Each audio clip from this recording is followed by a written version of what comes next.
Hello বন্ধুরা, welcome to Gide online YouTube channel. বন্ধুরা, আজকের এই ভিডিওটিতে আমরা আলোচনা করব একজন শিশুর কিংবা একজন বাচ্চার নতুন রেশন কার্ডের জন্য অনলাইন আবেদন করার পর এখানে কীভাবে অনলাইনে মোবাইল থেকে স্ট্যাটাস চেক করতে হয় এবং স্ট্যাটাস চেক করার পর যদি কার্ডটা অ্যাপ্রুভ হয় তাহলে কীভাবে ওই রেশন কার্ডটা ডাউনলোড করতে হবে এবং প্রিন্ট করতে হবে এবং তার সঙ্গে সঙ্গে আধার লিঙ্ক কীভাবে করতে হবে। তাই অবশ্যই আজকের ভিডিওটি খুবই গুরুত্বপূর্ণ, ভিডিওটি শেষ পর্যন্ত দেখো।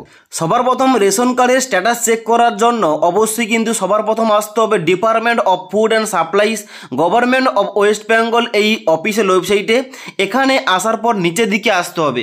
নিচের দিকে আসার পর রেশন কার্ডের সমস্ত রকম স্পেশাল সার্ভিসগুলো ওপেন হয়ে গেছে, যেখানে কিন্তু অবশ্যই আমাদের 4 নম্বর অপশানে ক্লিক করতে হবে, check status of ration card application. এবার সবার প্রথমে বলে দিই কীভাবে বাচ্চার কিংবা শিশুর অনলাইনে রেশন কার্ডের জন্য আবেদন করতে হয় এবং কীভাবে একদিনে অ্যাপ্রুভ হয়ে যায়। ওই টপিকে অলরেডি এর আগের ভিডিওটিতে আমরা আলোচনা করেছিলাম। তোমরা যদি ওই ভিডিওটি না দেখে থাকো অবশ্যই নিচের লিঙ্ক থেকে দেখতে পারো। ওকে, তো সবার প্রথম দেখতে পাচ্ছ এখানে কিন্তু স্ট্যাটাস চেক করার জন্য check status of ration card application এখানে ক্লিক করতে হবে। এখানে ক্লিক করার সঙ্গে সঙ্গে নেক্সট একটা পেজ ওপেন হবে, যেখানে প্রথমে লেখা রয়েছে চেক অ্যাপ্লিকেশান স্ট্যাটাস, যেখানে কিন্তু অবশ্যই প্রথম ফর্মটা সিলেকশন করতে হবে। অবশ্যই তোমরা জানো যে রেশন কার্ডের অনলাইন আবেদন করার জন্য নতুনের অবশ্যই কিন্তু ফর্ম নাম্বার 4-এর জন্য অনলাইন আবেদন করতে হয়। তাই অবশ্যই কিন্তু এখানে ফর্ম 4টা সিলেকশন করতে হবে এবং তারপরে এখানে দুটো অপশান দেওয়া রয়েছে, হয় অ্যাপ্লিকেশান নাম্বার দিয়ে সার্চ করা যাবে আর না হলে তোমাদের রেজিস্টার মোবাইল নাম্বার দিয়ে সার্চ করা যাবে। অর্থাৎ তোমাদের যে মোবাইল নাম্বারটা পরিবারের সমস্ত রেশন কার্ডের সঙ্গে লিঙ্ক করা রয়েছে ওই মোবাইল নাম্বারটা এখানে এন্টার করতে হবে এবং তারপরে নিচের দিকে আসার পর ক্যাপচা কোডটা এখানে এন্টার করে সার্চ অপশানে ক্লিক করতে হবে। সবার প্রথম দেখতে পাচ্ছ এখানে কিন্তু তোমাদের প্রথম সিরিয়াল নম্বর অনুযায়ী স্টেজের নাম এবং তার সঙ্গে সঙ্গে স্ট্যাটাসগুলো শো করছে। আমি কিন্তু এই রেশন কার্ডের নতুন রেশন কার্ডের জন্য অনলাইন আবেদন করেছিলাম 2/4/2024 তারিখে, অর্থাৎ 2 এপ্রিল 2024 তারিখে, এবং এখানে দেখতে পাচ্ছ 3 নম্বর পয়েন্টে অ্যাপ্রুভ হয়ে গেছে 2/4/2024 তারিখে। অর্থাৎ আমি কিন্তু সকালে অ্যাপ্লাই করেছিলাম এবং বিকেলে কিন্তু এই কার্ডটা অ্যাপ্রুভ করা হয়ে গেছে। তাই অবশ্যই একদিনে কিন্তু এখনও বর্তমানে নতুন রেশন কার্ডের জন্য কিন্তু অ্যাপ্রুভ করা হচ্ছে।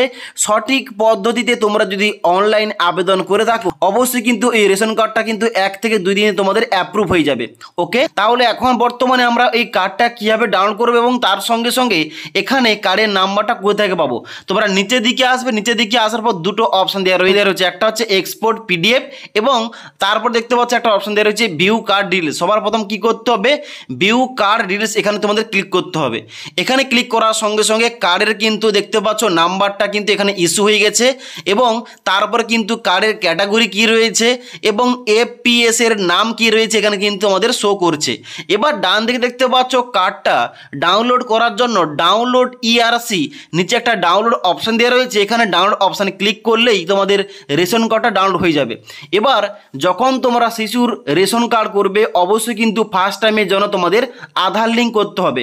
তো আধার কার্ড যদি শিশুর হয়ে যায় তাহলে কিন্তু তোমাদের অবশ্যই আধার লিঙ্কটা করতে হবে। এবার রেশন কার্ডটা ডাউনলোড করার পর ওপেন করার সঙ্গে সঙ্গে এইভাবে ওপেন হবে রেশন কার্ডটা, যেখানে কিন্তু কার্ড স্ট্যাটাসে কিন্তু এখানে ইনঅ্যাক্টিভ দেখাচ্ছে।